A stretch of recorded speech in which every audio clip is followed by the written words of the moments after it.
If you've ever been to Durban's Beachfront, chances are you've spotted the iconic twin towers of Southern Sun, Elangeni and Maharani.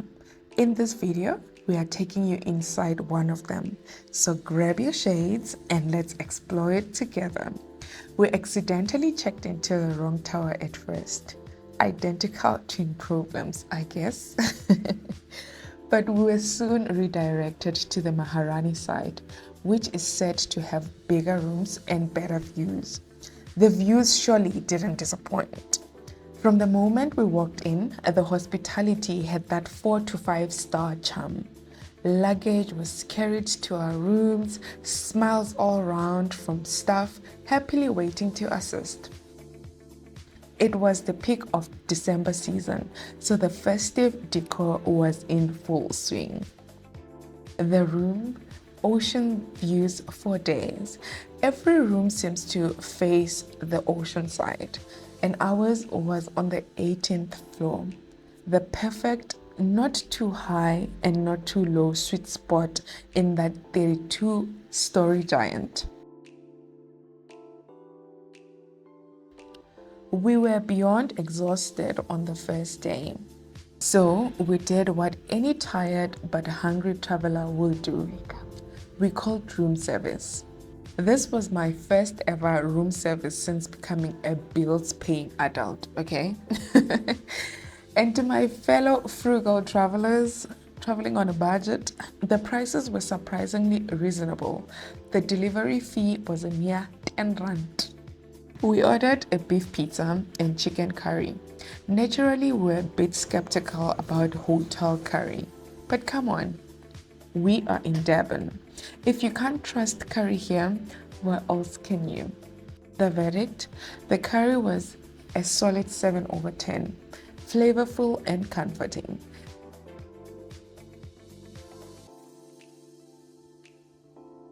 Alright, the next morning we did a proper room tour because we were tired day one.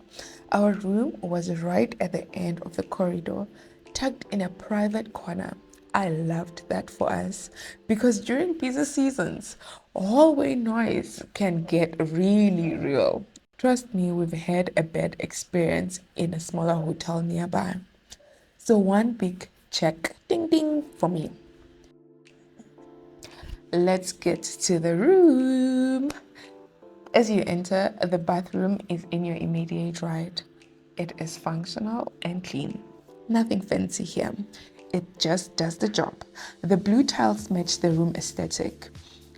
They also have your standard shower supplies, towels, etc. South African style. There are no toothbrushes here, no toothpaste, so pack your own. Just outside to your left is a double-door wardrobe for those who like to unpack. I'm more of a leave out of the suitcase kind of girl, as you can see. Moving to the room, they have a queen bed, side lamps, and a baby cot, which did arrive a little later than we expected. But hey, it was there and it was functional, unlike the last hotel we stayed in. Check it out. There's also a tea and coffee station, a fridge which comes empty.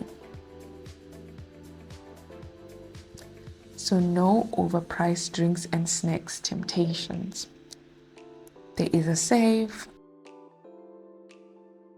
a full-length mirror, perfect for my signature mirror dance. I seem to do this all the time. And a desk that doubles up as a vanity. The hair dryer is nicely tucked away if you don't need to use. Design-wise, think nostalgic 90s hotel glam. A bit outdated, but still charming in its own ways. I'm more of like a modern aesthetic kind of girl, but I could leave it this. Just a heads up, the aircon systems are connected. So if your neighbor smokes, prepare for some uninvited secondhand puffs. We unfortunately had one of those and it was not ideal.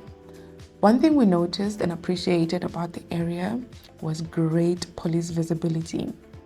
During the day and at night, it really made the area feel extra safe. It's a plus in South Africa. If you know, you know. Now, my favorite part of any B&B stay, breakfast. Spoon, how am I gonna make my coffee, yo? My coffee lovers, you have a reason to rejoice. They've got trained baristas. My husband ordered a cortado. Don't ask me what that is. I also had to Google. I literally just smiled when he was happy with his order. And the food, it was yumsicles. You can tell from my son's face.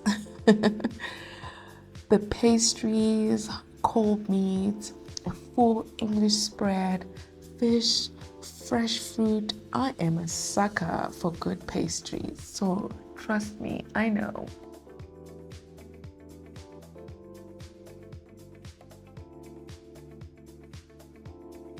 I think you may have seen from the lift that there was a rooftop pool. If you're expecting a rooftop glam like the internet pictures, lower your expectations to the floor. It is basic, family friendly, and great for a quick dip. If you're chasing Instagrammable aesthetics, this may probably be not the best spot for you.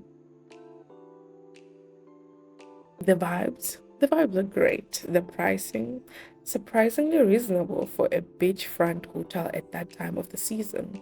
So, would I stay here again?